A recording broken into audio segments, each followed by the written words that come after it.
ఈ press meet start అయిన దగ్గర నుంచి అండ్ మీ స్పీచ్ స్టార్ట్ అయిన దగ్గర నుంచి చాలా వరకు ఆర్టిస్ట్గా నన్ను గుర్తించారు అని చెప్పేసి అంటున్నారు. సో ఏంటంటే స్ట్రెస్ చేసి చెప్పటం వెనక ఈ మధ్య ఏమన్నా కొంచెం సినిమాలు తగ్గినాయి, ఎవరు గుర్తించట్లేదనా, లేకపోతే కొంచెం గ్యాప్ వచ్చింది నేను కూడా ఉన్నాను, ఏంటి ఆ సెన్స్ ఏంటి అర్థం కాదు. దానికి దీనికి సంబంధమే లేదు.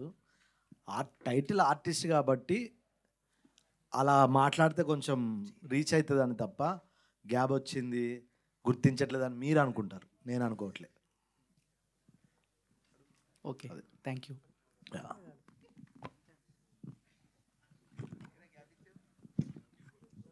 సంతోష్ గారు. హాయ్ అండి, this is Rani from Telugu 70mm. So చాలా వైల్డ్గా కనిపిస్తున్నారు సినిమాలో. బయట చూస్తే చాలా సైలెంట్గా కనిపిస్తున్నారు. సో ఈ కథ చెప్పినప్పుడు డైరెక్టర్ మీ దగ్గరికి రీచ్ అయినప్పుడు సో మీ ఫస్ట్ ఒపీనియన్ ఏంటి? బ్రో చెప్పనా, నిజం చెప్పనా, కథ గురించి, సినిమా గురించి? సినిమా గురించి. యాక్చువల్లీ కథ చెప్పినప్పుడు నాకు ఇందులో పిచ్చి రవి క్యారెక్టర్ నచ్చిందండి. అది నాకు ఇవ్వమని ఒక 2 months వెనుకబడ్డాను. ఫస్ట్ హీరో క్యారెక్టర్ కన్నా నాకు అది ఎందుకు మనోడు అలా చెప్పాడు, మెయిన్ దీన్ని హైలైట్ చేసి చెప్పడం వల్ల నాకు అది పిచ్చి రవి క్యారెక్టర్ బాగా నచ్చింది. వన్స్ ప్రభాకర్ గారు చేశాక సూపర్, అసలు ఆయనకి బాహుబలి తర్వాత పిచ్చి రవి క్యారెక్టర్ చాలా పేలుతుందండి. అండ్ మీరు వర్క్ చూస్తారు, చాలా బాగుంటుంది. రెగ్యులర్ వర్క్ అయితే ఉండదు, స్క్రీన్ ప్లే బేస్డ్ ఉంటుందండి. అండ్ డైలాగ్స్ పరంగా కానీ యాక్షన్ అంటే వైలెన్స్ పరంగా కానీ కొన్ని బౌండరీస్ ఉంటాయి. సో అది మించి ఉంది అని అనిపిస్తుంది. సో ఎంతవరకు అంటే ట్రైలర్లో చూసి మనం మొత్తం సినిమా అంతా ఉంటుంది అని అనుకోకపోవచ్చు, కానీ సో ఎంతవరకు అవి బౌండరీస్ అనేవి మెయింటైన్ చేశారు? ట్రైలర్ చూసి మీరు భయపడి ఉండొచ్చు, కానీ సినిమా చూస్తే మీరు ఎమోషనల్గా కనెక్ట్ అవుతారు. మేబీ మీరు 2 drops అయినా రావచ్చు. సో కంప్లీట్ డిఫరెంట్గా ఉంటుంది. ఆల్ ది బెస్ట్ అండి. Thanks lot. యాక్చువల్గా మీరు ఇందాక మాట్లాడుతూ కొన్ని సినిమాల్లో పెద్ద పెద్ద రాడ్లు గొడ్డళ్ళు వాటితో ఫైట్ చేస్తారు, కానీ ఇందులో చాలా చిన్నవే ఉన్నాయి అని చెప్పారు. బట్ అది ఈజీగా అవైలబుల్గా ఉంటుంది కాబట్టి నిజంగానే దీంతో కూడా వైలెన్స్ చేస్తారనే డౌట్ అందరికీ వస్తుంది కదా. సో అది కూడా ఒక టైప్ ఆఫ్ వైలెన్సే కదా. అంటే అదే ఇంట్లో నార్మల్గా తినేదే కదా, సో దీంతో కూడా భయపెట్టచ్చా అంటే ఎట్లుంటుంది, బాగుంటుంది కదా అనిపించింది అంతే.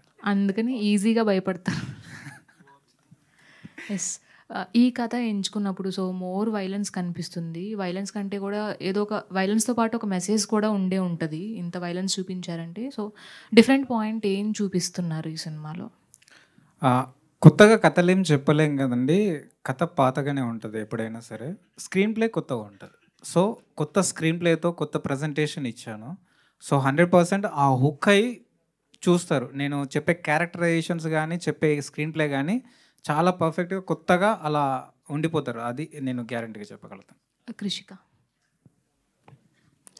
Hi Krishika, welcome to Tollywood. Do you have any sisters in Tollywood? Like you are looking like Ashu Reddy. Exactly. No. Yes, jokes apart, what is your first experience with this movie when director or any producer approaches you? So what is your first feeling and expression about this movie? First feeling was a bit weird because he was in Mumbai for casting and he called me for audition. So I've gone through that process. So of course I just thought that, like you said, with that spoon thing and all. So I just thought that, his mind is like he's little cuckoo. So I thought, I don't know what he's gonna make. But when I came here, I did look test, and after when shoot began, I think I am so lucky that, I got this part. And like earlier I said that thank you so much, sir, for choosing me for Janu. Because I think, I don't think so I could have asked for a better, debut here. So thank you so much. Maybe he gave the new element to the violence. I think so. I think so. And it's a different one. So yes. I hope people enjoy it. Producer garu. Sir మీరు as a business మ్యాన్గా ఉంటూ so మీకు ఆ హెడేక్సే చాలా ఉంటాయి, but why సినిమాని ఎందుకు చూస్ చేసుకున్నారు and ఈ సినిమా మీద మీ కాన్ఫిడెన్స్ లెవెల్స్ ఏ విధంగా ఉన్నాయి అండ్ ఆడియన్స్కి ఎంతవరకు రీచ్ అవుతుంది అని అనుకుంటున్నారు? Well, this is a great opportunity and to connect with my country because I have been living in the United States for the last 25 years. So నేను ఈ లాట్ ఆఫ్ తెలుగు అసోసియేషన్స్కి ప్రెసిడెంట్గా ఉన్నాను అమెరికాలో ఉన్నప్పుడు. లాట్ ఆఫ్ ఈ యాక్టర్స్ని హీరోస్ని వాళ్ళు తీసుకొచ్చేవాడిని నేను అక్కడికి, పెద్ద పెద్ద ఈవెంట్లు చేసేవాళ్ళం మేము. సో ఆ విధంగా నాకు ఆల్మోస్ట్ చిన్నప్పటి నుంచి కూడా నాకు ఒక ఫిల్మ్స్ అంటే ఒక ప్యాషన్ ఉందండి. డిస్పైట్ ద ఫ్యాక్ట్ దట్ నేను ఒక ఇన్ఫర్మేషన్ టెక్నాలజీ కంపెనీస్కి సీఈఓగా ఉంటూ ఫిల్మ్స్ తీయాలని ఒక ప్యాషన్ నాకు ఉంది, ఒక కైండ్ ఆఫ్ డిటర్మినేషన్ ఉంది. సో నేను నా ఫస్ట్ ఫిలిం నువ్వు తోపురే తీస్తున్నప్పుడు ప్రొడ్యూసర్ డైరెక్టర్ రతన్ రిషి నేను ఆల్మోస్ట్ ఈ 2 సినిమాలు కూడా ప్యారలల్గా తీయడం జరిగింది. అప్పుడు నాకు కనెక్ట్ అయ్యాడు నాకు. సో తర్వాత మా 2 మూవీస్ రిలీజ్ అయినాయి. నాది 2019లో నా ఫిల్మ్ రిలీజ్ అవ్వటం, నేను ఇంకొక ఒక ప్రొడ్యూసర్ ఇద్దరం కలిసి తీసినటువంటి మూవీ. సో తర్వాత రిషి నాకు అప్రోచ్ అవ్వడం జరిగింది, ఇలా ఒక మంచి కాన్సెప్ట్ ఉంది ఈ మూవీ ఇది చేద్దామని. సో మెయిన్ నా మోటివ్ ఏంటంటే I just wanted to bring new comers to this film and I wanted encourage them. అది మెయిన్ మోటివ్తో ఈ మూవీ. అంటే as a matter of fact నేను అసలు ఈ మూవీ స్టోరీ వినలేదండి యాక్సెప్ట్ చేసినప్పుడు. క్వైట్ అది ఇంట్రెస్టింగ్ ఉంటుంది చాలామందికి. ఓకే చెప్పిన తర్వాత నేను ఎయిర్పోర్ట్కి వెళ్తూ ఒక హాఫ్ అన్ అవర్ రిషి నాకు ఎక్స్ప్లెయిన్ చేస్తే వెరీ హరీగా వినటం జరిగింది. అప్పటికే నేను డిసిషన్ తీసుకున్నాను, నేను విల్ మూవ్ ఫార్వర్డ్ అని. సో ఆ విధంగా అంటే ఒక మంచి ఇంట్రెస్ట్తో తీసినటువంటి ఫిల్మ్ ఇది అయితే చాలా బాగా వచ్చింది. ఒక ప్యాషనేట్తో వచ్చే ఏ యాక్టర్స్కైనా డైరెక్టర్స్కైనా ప్రొడ్యూసర్స్కైనా వచ్చిన తర్వాత ఒపీనియన్ అనేది కొంచెం మారుతూ ఉంటుంది. సో ఇప్పుడు మీరు అంటే బిఫోర్ మూవీస్ వైపు చూడకముందు ఇప్పుడు మూవీ తీసిన తర్వాత మీ ఒపీనియన్ ఏమైనా ఆ స్టాండర్డ్స్ ఏమైనా తగ్గాయా పెరిగాయా అంటే ఏం చెప్తారు? స్టాండర్డ్స్ చాలా పెంచామండి. యాక్చువల్ రిషి నన్ను అప్రోచ్ అయినప్పుడు జేమ్స్ గారు మనం 1.5 crores మనం సినిమా తీసేద్దాం అన్న ఆ సినిమా మేము ఎక్కడ కూడా ప్రొడక్షన్ వాల్యూస్ కాంప్రమైజ్ అవ్వకుండా. Not about the money. So me ideology అంటే ఒక ఐడియాతో సినిమా మీద ప్యాషన్తో వచ్చుంటారు కదా. సో తర్వాత సినిమా తీసిన తర్వాత మీ ఒపీనియన్ ఏమైనా చేంజ్ అయిందా లేదంటే అదే ప్యాషనేట్తో ఉన్నారా అనేది? డెఫినెట్లీ నా ఒపీనియన్ చేంజ్ అవ్వలేదండి. నేను I will continue to move forward, continue to produce films. ఇంకా నేను నా ఒపీనియన్ ఇంకా స్ట్రాంగ్ అయింది. ఇంకా ముందు సినిమాలు తీయాలని ఒక తపన ఇంకా ఎక్కువైంది. సో అంటే దీని ద్వారా చాలామంది ఎంప్లాయ్మెంట్ క్రియేట్ చేయొచ్చు, నెంబర్ 1. చాలామంది కొత్త యాక్టర్స్ని ఎంకరేజ్ చేయొచ్చు, నెంబర్ 2. సో దిస్ సొసైటీ కూడా ఒక మంచి మెసేజ్ ఇచ్చే సినిమాలు కూడా వెన్నుకోవడానికి అవకాశం ఉంటుంది. అంటే at the same time commercial యాంగిల్స్లో చూసుకుంటూ కూడా మనం చేయడానికి అవకాశం ఉంటుందని నాకు భావనకి ఇది అయింది. So yes, thank you. ఇందులో అంటే ఆర్టిస్ట్ అంటున్నారు కదా, సారు ఇందులో యాక్ట్ చేశారు కూడా, అది తెర మీద చూపిస్తాను. హీరో గారు ఇక్కడ ఐఎమ్ శరత్ అండి. ఇందాక మీరు మాట్లాడేటప్పుడు సినిమా డైలాగ్ చెప్పారు, కంటిన్యూగా కొంచెం బూతులు కూడా మాట్లాడారు. సో అంటే మీరు అంతే కాన్ఫిడెంట్గా ఉన్నారా మీ సినిమా మీద? చూసా కాబట్టి కాన్ఫిడెంట్ ఉన్నా. అంటే డే 1 ఎంత పాజిటివ్ ఉందో, అంటే షూట్ స్టార్ట్ అయిన రోజు ఎంత పాజిటివ్ ఎంత కాన్ఫిడెంట్ ఉన్నానో, సినిమా ఫినిష్ అయ్యాక డబుల్ కాన్ఫిడెంట్ ఉన్నా. అంటే ఇంకా బూతు అంటే అది జనరల్ తెలంగాణలో కామన్గా వాడే పదమే కాబట్టి ఇట్స్ ఓకే, అది ఫ్లోలో వచ్చేసింది, సారీ. ఓకే. అండ్ ప్రొడ్యూసర్ గారు, ఇది యాక్చువల్లీ నేను గ్లిమ్స్ ఒక 1 year బ్యాక్ ఎప్పుడో చూసాను యాక్చువల్లీ. సో మీరు చాలా ప్యాషనేట్ ప్రొడ్యూసర్ అని అంటే వీళ్ళందరూ చెప్తున్నారు, మూవీ టీమ్ అంతా. సో ఇంత టైం టేకింగ్ ప్రాసెస్ని మీరు ఎలా కంటిన్యూ చేయగలిగారు సార్? అంటే ఆల్రెడీ ఎప్పుడో వచ్చింది గ్లిమ్స్ మనకి. Well, that's very interesting question. నిజంగా ఒక ఫిల్మ్ మేకింగ్ అనేది ఇట్స్ వెరీ కాంప్లెక్స్ ప్రాసెస్ అండి. ఎందుకంటే ఇప్పుడు నేను ఎంత మనీ పెట్టానో దానికి double the time that I spent. అంటే ఇట్స్ క్వైట్ ఛాలెంజింగ్ అనమాట. ఇది మాలాంటి ఎన్ఆర్ఐస్కి చాలా ప్రయాసతో కూడినటువంటి పని ఇది. ఎందుకంటే నేను ఆల్మోస్ట్ 9 times ఈ ఇయర్ ఇది 2nd time ట్రావెల్ చేశాను. నేను జనవరిలో వచ్చాను, మళ్ళీ వచ్చాను, మళ్ళీ వెళ్ళి మళ్ళీ వస్తాను. అంటే because of the interest that I have. అంటే నేను చాలా క్లోజ్గా నేను పార్టిసిపేట్ చేశాను ఫిల్మ్లో, షూటింగ్లో కానీ ఈ పోస్ట్ ప్రొడక్షన్లో కానీ వీటిలో కూడా ఇంట్రెస్టింగ్గా పార్టిసిపేట్ జరిగింది. So it's a different kind of travel అండి ఇది. But I'm enjoying it. I'm thankful to my wife who is supporting me. I'm so director గారు గ్రేట్ఫుల్. యా, సో ఎందుకు పర్టికులర్గా దీనికి అంటే ఆర్టిస్ట్ అనే టైటిలే పెట్టాల్సి వస్తుంది? లైక్ కిల్లర్ అంటే జానర్స్లో చాలా ఉంటాయి కదా టైటిల్స్, మనకి వెతుకుంటే చాలా ఉంటాయి. వై పర్టికులర్లీ ఆర్టిస్ట్ అనే టైటిలే పెట్టడానికి ఏమైనా రీజన్ ఉందా? ఓకే అండి, అది వాడి ఫీలింగ్ ఏంటి, క్యారెక్టర్ ఫీలింగ్ ఏంటంటే murder is an art, I'm an artist. So I'm a passionate most dedicated hardcore artist అదే చెప్తాడు. నువ్వు కిల్లర్వి, నువ్వు సైకో అంటే no I'm not a psycho, I'm an artist అంటాడు. సో వెరీ సిన్సియర్గా బిలీవ్ చేసి మర్డర్ చేసుకుంటే ఐఎమ్ ఎన్ ఆర్టిస్ట్ అని చెప్పుకునే క్యారెక్టర్ అది. Director అందుకు ఆర్టిస్ట్. పేరు మారితే ఇంతలా మారిపోతారా మనుషులు అన్నట్టు, ఎందుకు వైల్డ్గా ఎందుకు మారిపోయారు పేరు మారితే? అంటే ఫస్ట్ నేను సినిమాని ఎలా చూశానంటే అండి, మంచి డీసెంట్, మంచి అటెంప్ట్, మలయాళం, తమిళ్ సినిమాలు ఎక్కువ ఫ్లేవర్ తీసుకుంటాం కదా, ఆ హానెస్టీతోని ఫస్ట్ సినిమా చేసినప్పుడు ఒక చిన్న భ్రమ ఉంటుంది. అంటే మనకి అది ఎక్స్పీరియన్స్ లేకపోవడం కూడా కావచ్చు. మంచి సినిమా చేసినప్పుడు ఎవరన్నా తీసుకుంటారు, ఇట్లా రిలీజ్ చేస్తారు, ఇలాంటివి ఉంటాయి అని. సో ఆ దాంట్లో ఉండేది. అప్పుడు చేసిన తర్వాత దాన్ని రిలీజ్ చేయడానికి నేను పడ్డ తప్పని మామూలుగా కాదు, అది చాలా టార్చర్. సో సినిమా అంటేనే కమర్షియల్. సో ఇక్కడ ఎవరికి హెల్ప్ చేయాల్సిన అవసరం చేయరు కూడా. It's a complete business. ఎవరిని తప్పుపడడానికి కూడా లేదు ఇది. So it's complete business. నాకేంటి నీకేంటి, నీకు నేను చేస్తే నాకేం వస్తుంది అనేది మ్యాటర్. సో నా సినిమా ఎవరు తెలీదు, నేను ఒకటి తెలీదు, నేను అద్భుతం చేసినానంటే ఎట్లా అద్భుతం అవుతుంది? అది మీడియా తీసుకొని జనాలకు వెళ్ళినప్పుడు అది అద్భుతం, అదర్వైజ్ అది అద్భుతం కాదు అది. సో అట్లా సినిమా అది పోయింది. సో అంటే మన కాంటెంట్ ఏదైతే ఉంటుందో జనాలకు దూసుకెళ్ళిపోవాలి, ఒక రాపినా కూడా ఆగకూడదు. సో దానికి హెల్ప్ మీడియా ఉంటుంది. సో అలాంటి కంటెంట్ కమర్షియల్గానే సినిమాని చూడాలి. ఆఫ్టర్ నువ్వేంటో తెలిసిన తర్వాత నువ్వు ఏ సినిమానే చెయ్యి, బాగుంటుంది అనే ఉద్దేశంతో జస్ట్ ఇలా కమర్షియల్గా చంపుతాడు ఆర్టిస్టిక్గా. ఏంటని ఎన్ని రకాలుగా చంపుతుంటాడు ఆర్టిస్టిక్గా అని? అట్లా వెరైటీస్ ఏం లేవండి. నార్మల్గా అతనికి అప్పుడు అనిపించిన దాన్ని బట్టి. సో కిల్ పర్ఫెక్ట్లీ అన్నాం కదా, సో ప్రాణం చాలా విలువైనది, దాన్ని ఎట్లా పడితే అట్లా తీయొద్దు, పర్ఫెక్ట్గా చేయాలనేది వాడి ఇంటెన్షన్. రీసెంట్లీ మార్కో ఒక వైలెంట్, ఇలాగే వైలెంట్గా ఉంది, ఇష్టం వచ్చినట్టు చంపేయడం ఉంటుంది. నెక్స్ట్ హిట్ 3 నాని సినిమాలో కూడా ఉంది, నిన్న రిలీజ్ అయిన సినిమాలో కూడా. వైలెంట్ ఇంత ఎక్కువగా ఉండడాన్ని మీరు ఏమంటారు? అంటే మీరు కూడా దాన్ని అదే బాటలో వెళ్తున్నారా? అంటే చిన్న సినిమాకి పెద్ద సినిమాకు చిన్న చేంజ్ ఏంటంటే కాంప్లికేషన్ చాలా ఉంటుంది. అంటే ఒక చిన్న సినిమా బయటికి రావడానికి, అది ఫామ్ చేసుకోవడానికి, ఇక్కడ దాకా రావడానికి చాలా కష్టం ఉంటుంది కదా.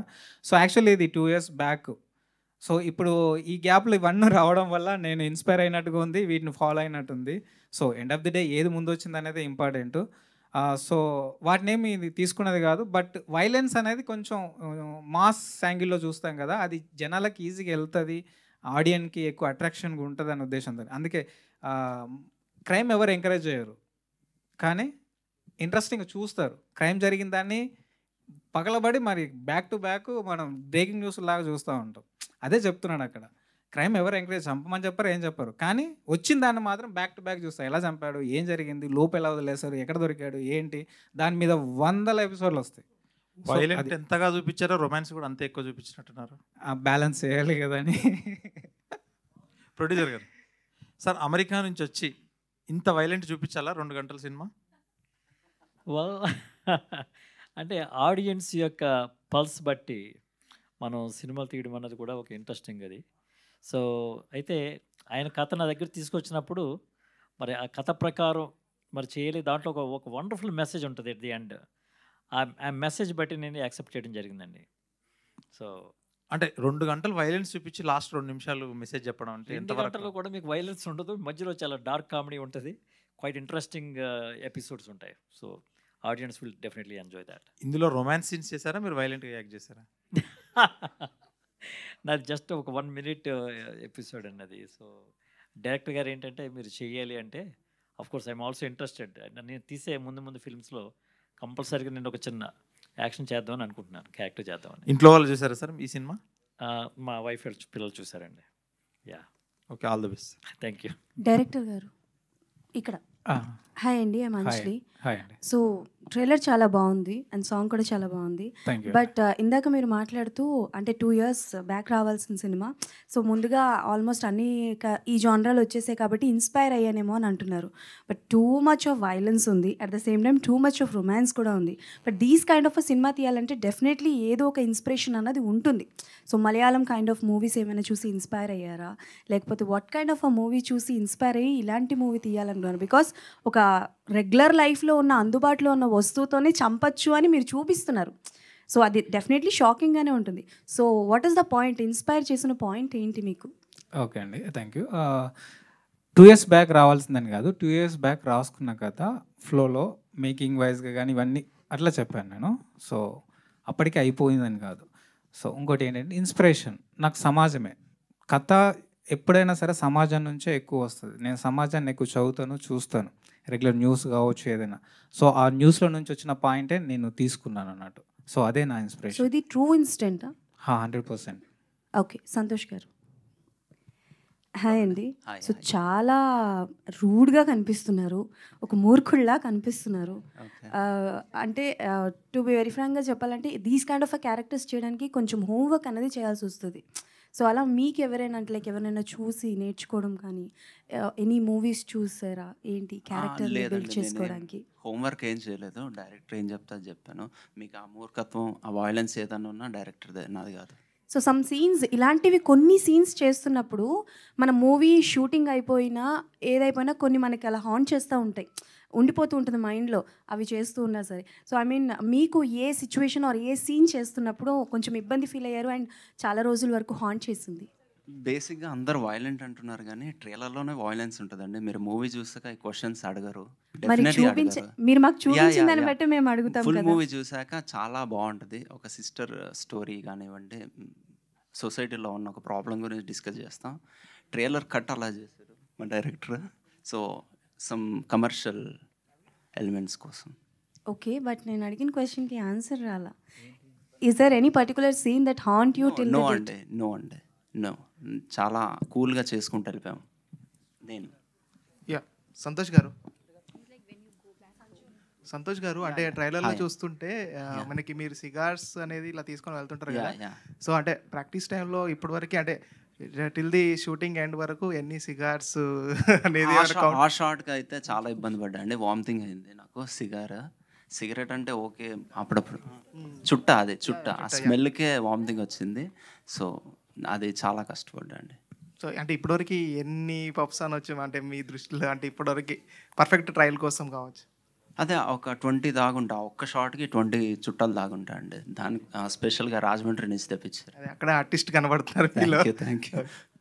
అంటే డైరెక్టర్ చెప్పింది చేయాలి, అది ఎంత కష్టం ఉన్నా. ఆపర్చునిటీ కోసం వెయిట్ చేస్తున్నాం, అలాంటి ఒక పర్సన్కి వచ్చింది. సో దాన్ని మనం ఫుల్ఫిల్ చేయాలి. వెంకీ అన్న, ఈ మూవీలో మీ క్యారెక్టర్ ఎలా ఉండబోతుంది? ఈ మూవీలో నాది యాక్చువల్ ఏంటంటే ఫ్రెండ్ క్యారెక్టర్ అండి. ఇది ఒక సపరేట్ కామెడీ, డార్క్ కామెడీ అన్నాం కదా. బట్ కాకపోతే కల్పించి కావాలని పెట్టింది కాదు, కథాపరంగా సాగే కామెడీ. హీరోకి మేము అంటే ఒక హెల్పింగ్ చేస్తూ ఉన్న టైంలో జరిగినటువంటి ఒక కూల్ కామెడీ అనమాట. సో కథలో అనుగుణంగానే ఉంటుంది తప్ప ఏదో ఇరికించి పెట్టింది అయితే కాదండి. Thank you. డైరెక్టర్ గారు, ఆ పోస్టర్లో హీరో గారు లుక్ చూస్తే పవన్ కళ్యాణ్ గారు లుక్లా ఉంది. ఆ పవన్ కళ్యాణ్ గారు కనబడతారు, చిరంజీవి గారు కూడా కనబడతారు ఒక దాంట్లో, అక్కడ బయట.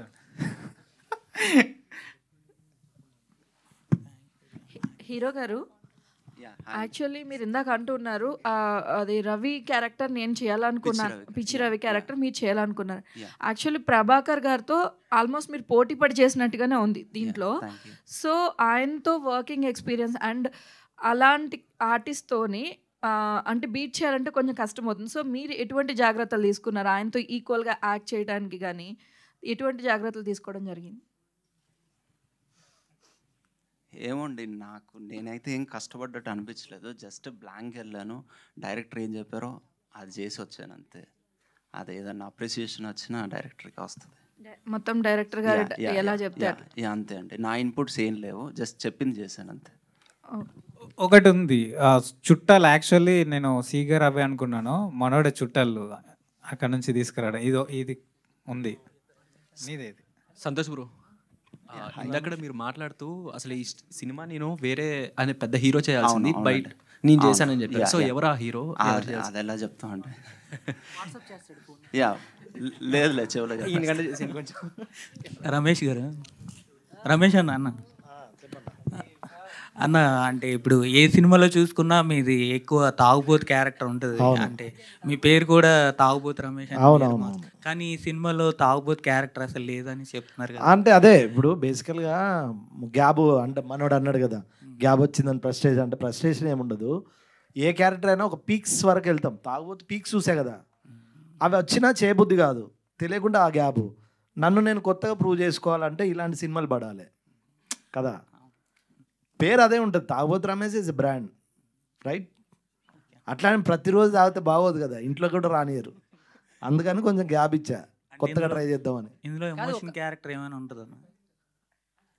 ఎమోషనల్ క్యారెక్టర్ ఏమైనా ఉంటుందా లేకపోతే? ప్రొడ్యూసర్ గారు క్లియర్గా చెప్పారు, రమేష్ నవ్విచ్చాడు, ఏ కట్ ఎడిటింగ్లో పోయినా అంటే నాదా అంటే నీది కాదా అన్నాడు. మళ్ళీ నువ్వు ఎమోషనల్ అంటాడు. Okay next. ఇప్పుడు ఒక పెద్ద సినిమాలో సేమ్ మళ్ళీ తాగబోతు క్యారెక్టర్ వస్తే చేస్తారా, లేకపోతే మళ్ళీ పెద్ద సినిమా చిన్న సినిమా ఏముండదు. ఇప్పుడు నాకు నచ్చాలి ఫస్ట్, ఓకే. ఇంకోటి ఏంటంటే ఎప్పుడైనా ఇది పెద్ద సినిమా చిన్న సినిమా అంటే ఏముండదు. నా అవసరం ఉంటే ఎవరైనా పిలుస్తారు కదా. అట్లా అంటే చిరంజీవి గారి సినిమా కూడా చేశా కదా, బోలాశంకర. ఒక్క సినిమా అందమే తాగుతాం, సినిమా అంతా తాగం కదా. అట్లా కొంచెం అవాయిడ్ చేద్దామని. కొంచెం నేను బాగానే ఉన్నా కదా, బాగాలేనా మరి? మీ ఫ్రెండ్స్ జబర్దస్త్ నుంచి అటు వేణు గారు కానీ లేకపోతే ధనరాజు గారు కానీ ఇద్దరు కూడా డైరెక్టర్గా టర్న్ తీసుకున్నారు. అవును. అండ్ ఫ్యూచర్లో ఎప్పుడైనా తాగుబోతు రమేష్ గారిని మేము ఏమన్నా సర్ప్రైజింగ్గా ఏమన్నా ఒక సినిమా డైరెక్టర్ అయ్యి చూస్తామా అని ఉందా? అది ఏమో, అది నాకు తెలియదు. వెంకయ్య మీకు కూడా ఉంది కదన్న, ఉంది చెప్పాలి. ఉంది అన్న, ఉంది. ఆల్రెడీ కథ కూడా అయిపోయింది. చాలా పెద్ద బ్యానర్ లో రాబోతుంది, ఇదైతే చెప్పగలను. చాలా పెద్ద బ్యానర్ లో ఉంది, నిజంగానే ఉంది. అంటే వీళ్ళు నా ఫ్రెండ్స్ డైరెక్ట్లు అవ్వకముందు కథలు చెప్పేటోని. కాకపోతే మనల్ని నమ్మి ఎవరో ముందుకు రావాలి, అది మన చేతులు ఉండదు, మన టైం అన్న. తెలిసిపోయింది, ఓపెన్ అయిపోయింది. ఓకే అన్న, వెయిటింగ్ అన్న. క్యారెక్టర్ ఏంటన్నా అంటే ఇప్పుడు తాగుబోతు కాకుండా ఏది ఇంకా అంటే మీకు చేయాల్సిన రోల్ ఏదైనా, డ్రీమ్ రోల్ ఏదైనా ఉందన్న? జబర్దస్త్లో మస్తు చేస్తున్నావు కదనే. అదే అంటే డిఫరెంట్గా ఏదైనా సినిమాల్లో కనబడే అంటే ఎప్పుడైనా గుర్తుపెట్టుకోవాలి ఒక విషయం చెప్తా. యాక్టర్ అనేవాడికి డైరెక్టర్లు రైటర్లు రాయాలి. నేను డిఫరెంట్ క్యారెక్టర్ అంటే నేను కథ రాసుకోవాలి. ఇప్పుడు అంటే మీకు చేయాలని ఏదైనా ఉంటుంది కదా, డైరెక్షన్ చేయాలని ఉంది. ఓకే. అండ్ సినిమా లాస్ట్లో నోట్ అండ్ కాషన్ ఒకటి మెన్షన్ చేయాల్సి వస్తుందేమో, all violence and elements belongs to only director అని. అయితే నాకు ఒక కొంచెం ఫస్ట్ ఇచ్చారు హీరోయిన్ అండ్ సోనియా ఆక్లా గారు. ఫస్ట్ డే షూట్కి వచ్చినప్పుడు సోనియా ఆక్లా నన్ను వచ్చి కలిసి షేక్ హ్యాండ్ ఇచ్చి వెళ్ళారు మేకప్ వేసుకోవడానికి. ఎందుకు తెలియదు, అంటే రెస్పెక్ట్ ఏమో అని అనుకున్నాను. ఒక షార్ట్ అయిపోయిన తర్వాత తను చెప్పింది, కొంచెం ఇన్స్టాగ్రామ్లో ఫొటోస్ చేంజ్ అయ్యావా, ఎందుకు ఏమైందని అంటే కొంచెం సైకోలాగా ఉన్నావు, నేను వచ్చి చెక్ చేసి నువ్వు ఎట్లా బిహేవియర్ ఉంటుందో తెలుసుకొని పోయి మేకప్ వేసుకున్నా, నాకు తేడా అనిపిస్తే నేను వెళ్ళిపోయేవాడిని అని అనేసింది. మరి ఇప్పుడు ఓకేనా పర్లేదా అంటే ఓకే పర్లేదు అని. మరి ఆర్జీవి గారితో చేశారు కదా, మరి ఏమనిపించింది అంటే ఆయన కూల్, మరి వర్క్ చేస్తే కదా తెలిసేది, చూసి ఎట్లా డిసైడ్ చేస్తారు అని అన్నాను. ఈ హీరోయిన్ గారు కూడా సేమ్ అదే బిరుదు ఇచ్చారు, బట్ నేను అది కాదు, సినిమా వారికి అంతే. అండ్ ఈ టీమ్ని బ్లెస్ చేయడానికి విచ్చేసినటువంటి సీనియర్ ఐఏఎస్ శివశంకర్ గారిని వేదిక మీద జాయిన్ అవ్వాల్సిందిగా రిక్వెస్ట్ చేస్తున్నాం. హియర్ వి వెల్కమ్ శివశంకర్ గారు ఆన్ స్టేజ్ ప్లీజ్.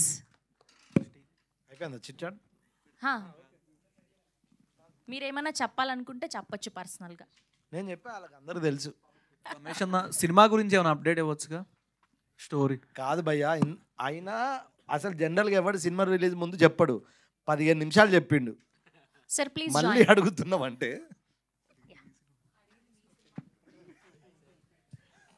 అన్న 15 నిమిషాలు మాట్లాడినా సినిమా త్వరలో.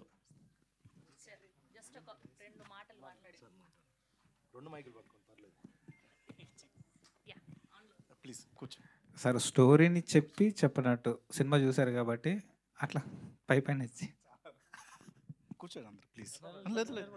మాట్లాడదాకా మేము కూర్చోం. అందరికీ నమస్కారం. So artist movie last time ప్రివ్యూలో చూశాను.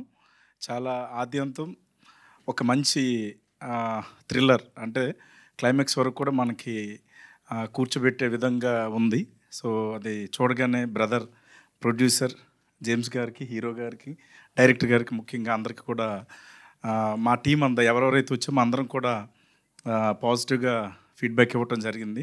ఖచ్చితంగా ఇదే విధంగా థియేటర్స్లో కూడా ప్రేక్షకుల్ని అలరిస్తుంది, మంచి సక్సెస్ అవుతుందని కోరుకుంటూ డైరెక్టర్ గారికి, ప్రొడ్యూసర్కి, హీరోయిన్స్ అందరికీ కూడా all the best. Thank you. Thank you to all the media. We wish all the very best to the whole team of artists. So March 21st na theaters lo malli kalusukundam. Thank you so much. Thank you all. Thank you so much అండి.